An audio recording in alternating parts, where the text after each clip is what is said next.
Assalamualaikum warahmatullahi wabarakatuh dan selamat datang di channel Diskus bersama saya Yon Hadir. Menurut gue cukup panjang ya dan gue pusing dengan pembahasan tadi. Cuman gue pengen nanya gini bang, langkah apa sih yang sebenarnya harus dilakukan untuk pemuda dalam berbisnis dengan pemuda yang tanda kutip itu nggak punya apa-apa lah, maksudnya dari zero gitu, bukan privilege dari orang tuanya. Kalau itu kan kita yang nggak usah ngomong lah, itu mah mau nyoba mau nyoba bisa apa aja ya, gagal bisa apa lagi. Kalau ini kan kita harus benar-benar istilahnya hidup dan mati lah gitu. Mati itu survive lah ya. Ini menurut gue bisnis memang nggak semudah pemikiran orang. Gue segini langsung mau jalan karena baju konveksi ini terus gue dapet cuan. Gue nggak matain semangat kalian, tapi di sini menurut gue pemuda juga harus bisa berkarya. Dan apa? Dengan berbisnis. Oke, berbisnis yang sehat dan baik dan benar. Nah, seperti apa? Oke, seperti apa ini? Lu harus tahu produk knowledge lu harus tahu pengetahuan tentang pasar yang mau lu gandrungi ketika lu melakukan penjualan tersebut. Misalkan contoh gue kasih contoh konveksi mayoritas kenapa anak muda start awal bisnis mereka kaos kayak lu dulu zaman sekolah lu bikin sweater, bikin jaket ya nanti. Nah, disitu kan start lo bisnis lu ambil keuntungan harga satu sweater 140, lu dari kecil itu bisnis. Cuman kan lu nggak mungkin kasih pembeli lo ini harga CP25 loh, lu hilang loh. Nah, ketidaktahuan mereka menjadi pengetahuan lo untuk pengalaman tersebut seperti itu. Cara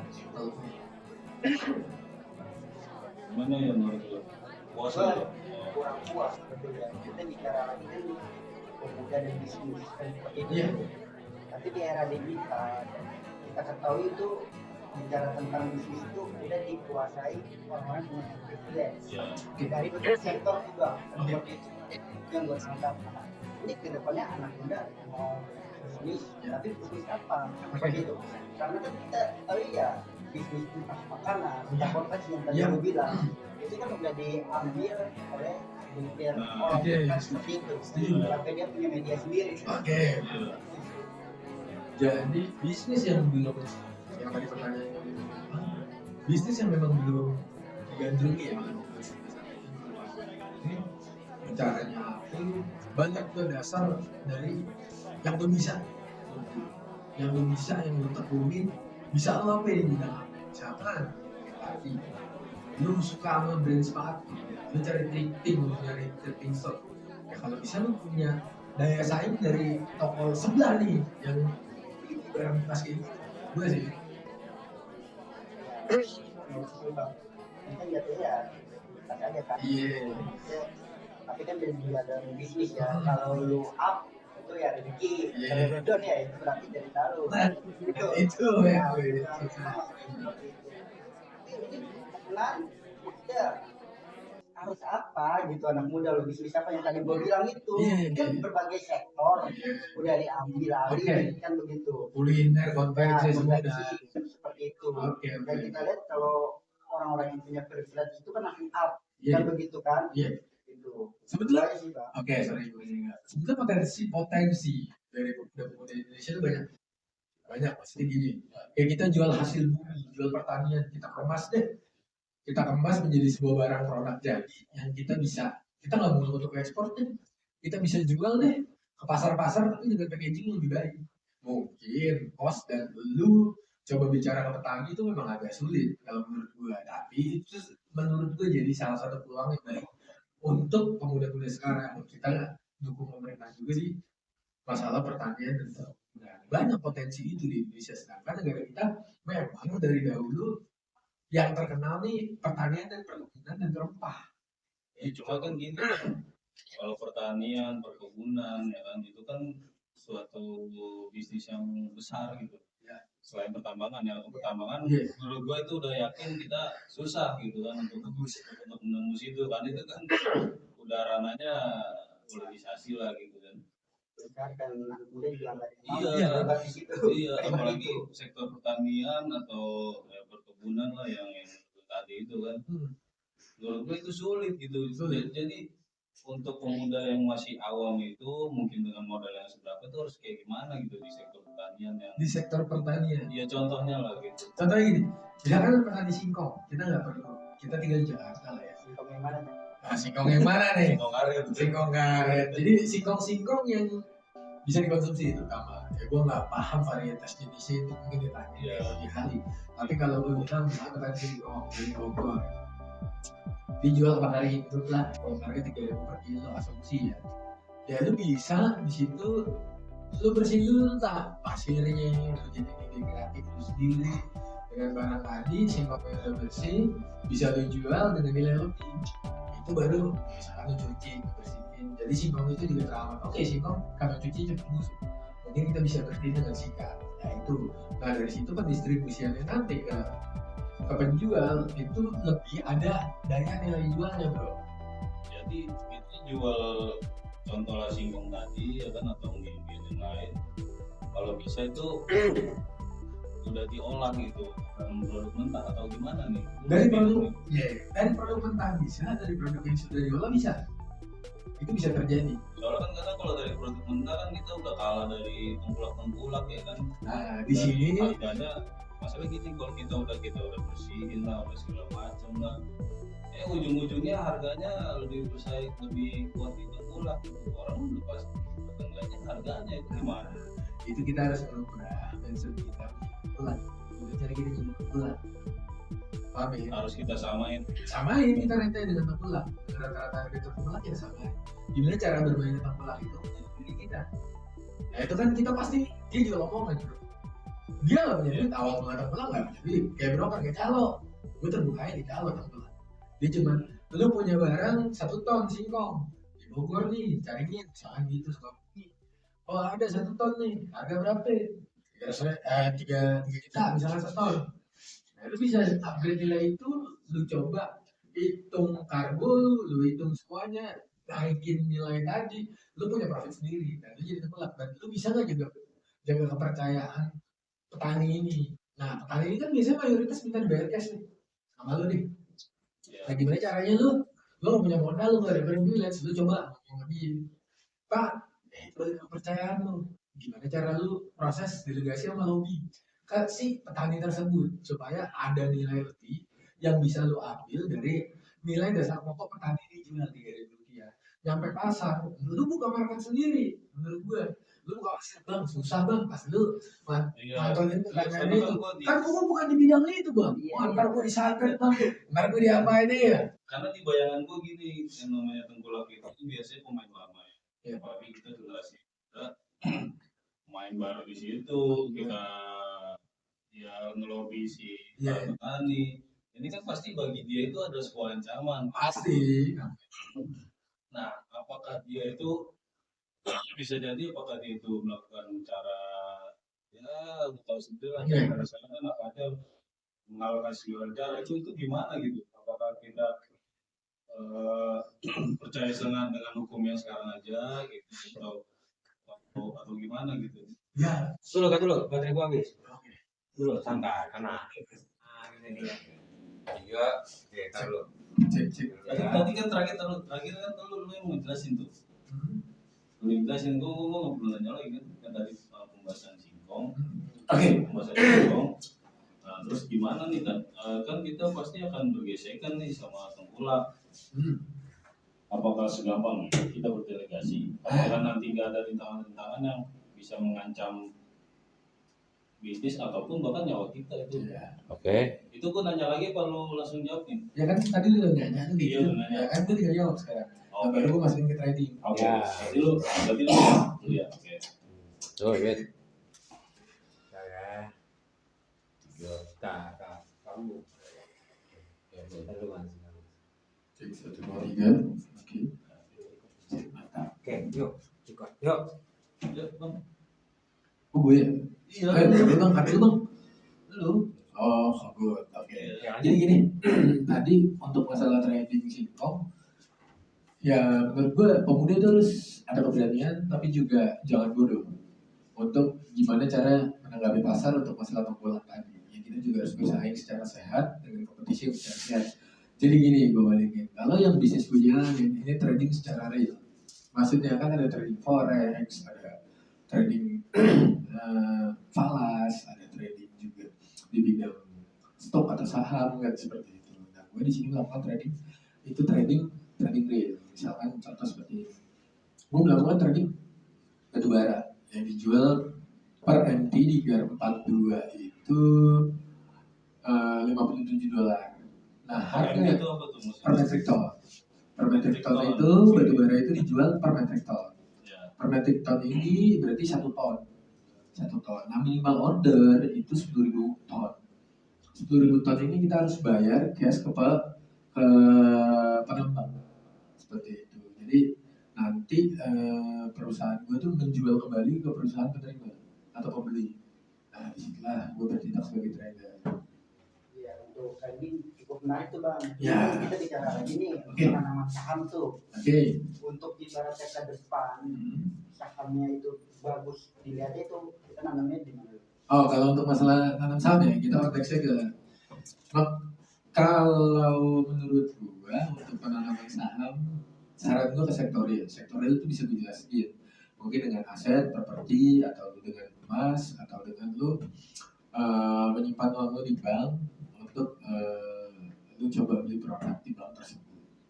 Karena kan kita ketahui sektor saham juga terakhir gudang garam kan juga turun. Ya. Itu menurut lu gimana tuh bang? Karena kan setahu kita gudang garam cukup kuat kan, Wah. tapi dia bisa turun. Gitu. Nah kalau untuk masalah perusahaan yang sudah berdiri dari tahun kurang lebih setelah kemerdekaan ya, menurut gue gudang garam kenapa bisa turun, kenapa dia sahamnya bisa melonjak drastis itu balik ke si pengguna atau pembeli dari daya beli. Nah kebetulan era sekarang ya sepengetahuan gue sebagai pebisnis ya, kalau untuk era sekarang kenapa saham gudang garam itu bisa turun ya balik ke tadi flow dari daya beli dan dari edukasi si pembeli saham tersebut. Gue kira tuh karena banyak rokok-rokok yang baru kan gitu kan. Itu mungkin Dan jadi harganya lebih faktor. murah. Nah iya tuh sekarang kan banyak banget ya rokok yang Rokok-rokok murah dan Rokok murah tanpa ada cukai, Iya. tanpa ada dia gue bahkan ada rokok-rokok yang mereknya itu merek terkenal gitu tapi kok bisa menjualnya harga gila gitu kan di mana sekarang harganya misalnya ya rate 30-40 ribu dia bisa jual belasan ribu gitu. Oke.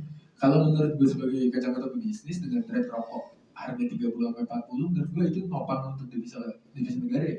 Karena pajak dari rokok juga menopang pendapatan negara juga dan negara juga tidak memungkiri untuk masalah perpajakan tersebut karena perusahaan rokok ini yang taat dalam tanda kutip yang memang perusahaan rokok ini resmi legal ya mereka terus bersaing dengan di pasar yang ada seperti itu sih.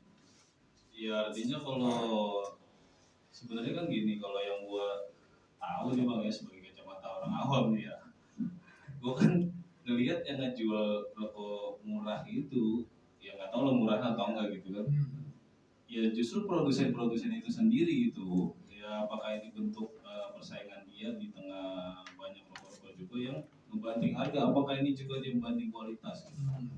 Kalau membanding kualitas ikan ataupun industri rumahan dari rokok tersebut jelas. Kalau menurut gua karena ini gua kasih contoh kasus ada perusahaan rokok dulu ilegal adalah harga 10.000 tiba-tiba rokok itu best seller tuh akhirnya si perusahaan-perusahaan besar ini tidak mengetahui ini bahwa saingan mereka ini adalah pabrik rokok ilegal. Akhirnya Dewan Komite Perusahaan Rokok tersebut mulai mencaplok perusahaan-perusahaan rokok ilegal ini menjadi perusahaan dia dengan rasa yang sama dengan packaging yang berbeda. Cuma kan gini statement lu gue pikir itu kayak statement orang yang nggak menggali secara data gitu. Soalnya menurut gue gini yang jual harganya gila itu kan rokok-rokok yang sudah punya legalitas gitu, sudah bayar cukai, sudah segala macam. Yang pasti kan itu bukan rokok ilegal gitu. Ya, tapi kok dia bisa membanding harga itu gimana menurut lu? Ya karena balik ke tadi kualitas produksi mereka berbeda dengan pabrikan. Itu aja sih kalau dari walaupun mereknya sama. Walaupun mereknya produsennya sama gitu. Apa nih? Walaupun si produsennya dia juga. Dia juga. Cuman yang tadi gue bilang, rokok ilegal ini diakuisisi oleh pabrik-pabrik rokok legal supaya apa? Supaya pasar dia tidak jatuh. Paham ya? Supaya nilai dari kualitas mereka tidak jatuh. Nah itu bisa kita ambil langsung dari pabrik rokok tersebut. Banyak kok perusahaan-perusahaan yang memang mencaplok perusahaan ilegal akhirnya dijadikan anak perusahaan dia untuk menjaga kualitas dari atau menjaga persaingan pasar tadi. Ini menarik nih, gue selalu baru tahu rokok-rokok yang murah itu ya ternyata rokok-rokok ilegal tapi diakuisisi oleh produsen. Nah ini jadi pertanyaan, ini si pembuat tadinya rokok ilegal tetap si pembuatnya itu atau jadi diambil juga gitu? Enggak, jadi tetap si pembuatnya itu. Oh gitu. Tetap si pembuatnya itu, cuman perusahaannya aja diakuisisi Yang secara mana owner punya? atau dia pribadi itu diakuisisi. Oh gitu. Dibeli lah. Dibeli, gue tambahin modal, gue rapiin packaging lu, rasa lu gue kasih lebih dengan proyeksi gue. Karena supaya apa? Supaya mengurangi daya saing pasar tadi. Jadi menurut saya pabrik-pabrik rokok ilegal ini apa ya sangat terbuka lah, sangat terbuka untuk dia diakuisisi atau tidak, balik ke tadi si ownernya tersebut. Iya, soalnya ini menarik kok, gue juga baru tahu ya, artinya selama ini yang orang-orang nggak tahu ternyata rokok-rokok ilegal itu juga bisa diakuisisi ya nggak sama rokok-rokok yang perusahaan-perusahaan yang legal gitu kan. Artinya sebenarnya kalian itu yang ngisep-ngisep rokok murah itu sebenarnya rokok ilegal gitu. Cuma mereknya aja mungkin ada merek-merek produsen yang udah terkenal gitu. Gitu lah. Cuman tadi sebenarnya yang kita omongin kan bukan saham nih, kenapa harusnya kan trading dulu. Trading kan mungkin buat orang yang belum tahu, trading itu kan jual beli ya. Apakah ada hubungannya apa nih sama saham gitu? Apakah orang yang mau trading dalam bidang apapun juga harus ngerti saham atau jadi perlu gitu? Ini menurut gua dan pengalaman gua dari buku yang gua baca, dari pengalaman gua ya. Jadi gini, sebuah perusahaan itu bisa berdiri. Sebuah perusahaan itu bisa berdiri dengan legalitas yang ada. Dan lu bisa mencari modal pun dari bursa saham. Kalau tadi Bang Yan bilang dari saham nih, ya kan? Ini secara faktual, bukan dengan ketidaktahuan gue, tapi ini menurut gue pengalaman gue. Jadi gini, sebuah company berdiri itu atas dasar inisiasi dari owner tersebut. Itu satu poin. Poin kedua, ketika mereka tidak ada modal, mereka mencari modal gratis. Dari mana? Dari bursa. Tapi masuk ke lantai bursa itu juga tidak mudah. Kita harus melakukan IPO melalui perusahaan-perusahaan yang memang mensupport kita untuk masuk ke IPO. IPO adalah listing untuk nama perusahaan kita masuk ke indeks di Bursa Efek Indonesia. Kira-kira syaratnya apa tuh? Syaratnya perusahaannya pertama harus sehat. Yang kedua secara keuangan itu 3 tahun terakhir. Nah terus perusahaan ini juga harus mempunyai produk yang sudah dinikmati oleh masyarakat. Seperti itu. Dengan daya beli yang memang keuntungan itu bisa mencapai 25-30% anualnya per tahun ataupun per bulan. Itu tentatif. Nah dari situ perusahaan kita IPO kan, initial potential offering. Nah, itu kita masuk ke lantai bursa. Lantai bursa ini kita untuk mendapatkan dana gratis. Dana gratis tersebut kita dapatkan dari apa? Dari investor. Kalau kita meminjam ke bank dengan menggunakan aset, itu otomatis kita jadi nasabah bank atau debitur bank. Yang jelas kita harus membayar bunga. Tapi keuntungan dari saham kita tidak membayar bunga, kita hanya membayar keuntungan. Oke, pertanyaannya di sini dari Yon, kenapa Yon penasaran tentang saham? Mungkin gue bisa jelasin panjang lebar. Tapi secara garis besar saham itu hanya di kulit. Hanya di kulit, tapi aslinya itu perdagangan. Misalkan Yon dagang kopi. Harga biji kopi, per kilogram 24.500. Ke pabrik kita jual itu 27.000 dari petani. Berarti kita sebagai trader nih, sebagai pedagang, kita ada untung 3.000. Berarti perusahaan kita menghasilkan 3.000 rupiah dalam perdagangan tersebut. Nah, aduh, gue kurang modal nih untuk pengembangan bisnis gue, untuk pengembangan usaha gue. Gue cari di mana? Gue pinjam bank gak punya. Gue cari investor. Gak punya jaminan. Gak punya aset. Ya lo harus punya aset kalau pinjam bank. Nah itu mungkin familiar lah ya. Tapi kalau untuk masalah saham, lo juga harus punya namanya prospektus bisnis lo. Contoh tadi jual di kopi, harga 24.500, lo jual 27.000. Lo berarti ada margin itu 2.500. 2.500 ini keuntungan berdagang. Nah nanti keuntungan profit lo bersih ini berdagang, itu di bursa saham bisa lu jual lagi. Lu jual surat saham lu sebagai mereka investor. Karena ketertarikan mereka itu dari saham tadi. Saham yang lu jual ke mereka dengan per lembar atau per lot. Di Indonesia tidak bisa membeli per lembar ya. Di Indonesia kita minimal satu lot itu 100 lembar. Nah, lu mau beli berapa? Tinggal balik ke tadi. Nah, pertanyaannya apa? Pertanyaannya cukup menarik nih Bang. Untuk akhir-akhir ini kan kita sering dengar bahwa sangat menjanjikan investasi itu ke dalam bank. Ya. Satunya kita sebut aja Bank BCA kan. Yeah. Karena dia terus menaik gitu loh.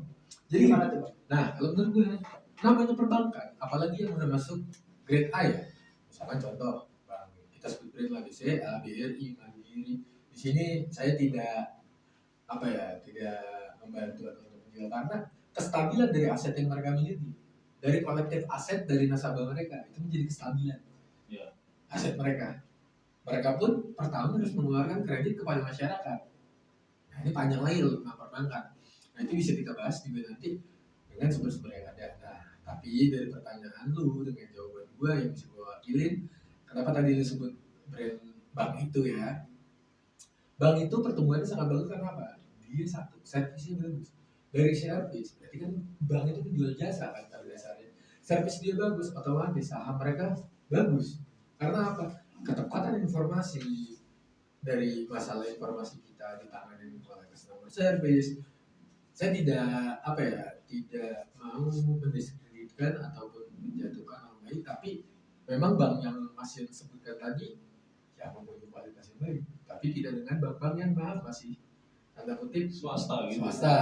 Saya nggak bisa nyebut di sini banyak. Jadi yang lu maksud ini servis yang baik itu, apakah servisnya itu karena bunganya rendah atau memang dalam pelayanannya atau birokrasinya itu lebih mudah dibanding bank swasta? Gini, masyarakat itu keinginannya cenderung lebih mudah.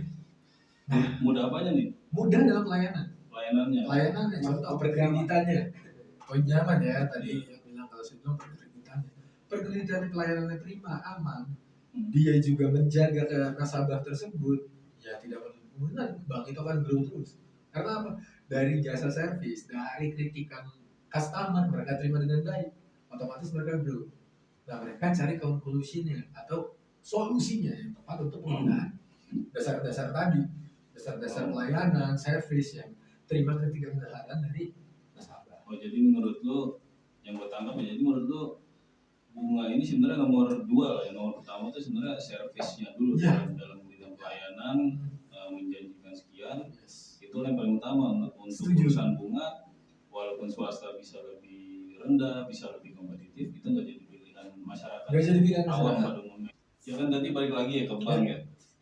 Artinya bunga bank itu bukan menjadi masalah atau persoalan masyarakat sekarang. Yang penting orang sekarang itu dapat dananya bisa, birokrasinya gampang, pelayanannya gampang gitu kan ya, seperti yang cuman yang gue pasti mungkin orang bertanya-tanya, kalau bisa tahu banget gitu loh tentang masalah kira-kira solusi apa untuk anak-anak muda mungkin yang pengen berbisnis, nggak punya duit tapi bisanya mungkin nyari pinjaman ke bank, kira-kira solusinya seperti apa gitu. Lu tahu banget nih apa emang lu punya pengalaman fight atau enggaknya itu gimana gitu? Karena gini, gua nggak ada privilege, gua nggak ada siapa-siapa. Kenapa gua tahu tentang perbankan? Bukan tentu sebab atau ribet. Gua tahu karena gua pernah melakukan pinjaman di bank. Itu kenapa gua tahu. Makanya kenapa gua tahu langkah stepnya gua pinjam di bank? Ya karena yang punya duit itu cuma bank.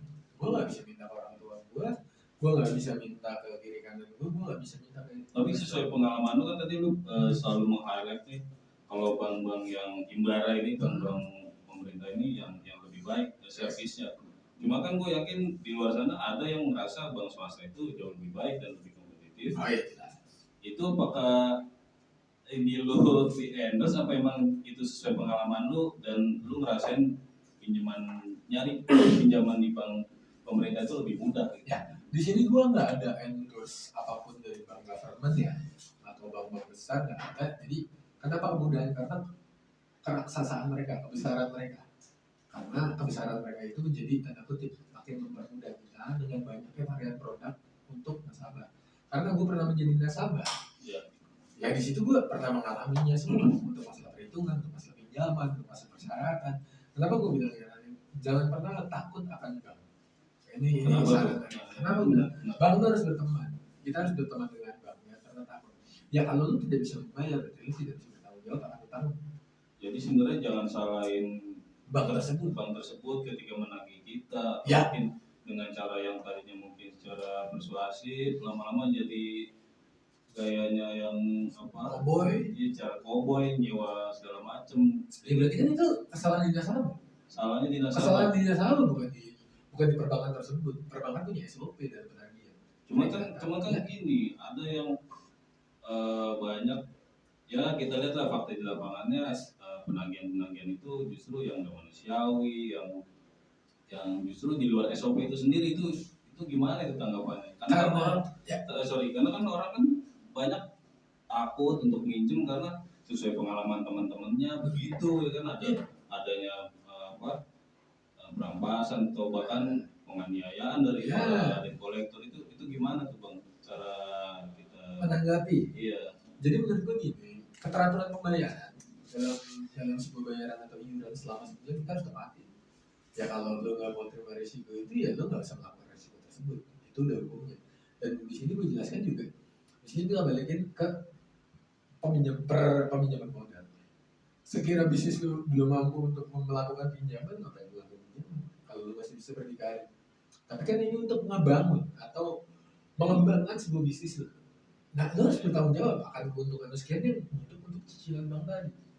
Oke, di force major lain ketika usaha lo ada kendala atau apapun, ya itu bukan, kita nggak bakal tahu entah kita bangun, entah kita kerugian, entah gempa bumi, entah gunung meletus. Ya itu semua udah ada di klausul kontrak bank tadi tersebut. Dan lo harus terima risiko. Kalau lo punya aset ya, aset lo dia lah. Dari pihak bank itu nggak mau tahu urusan. Nggak mau tahu urusan. Apapun force major lo. Yes.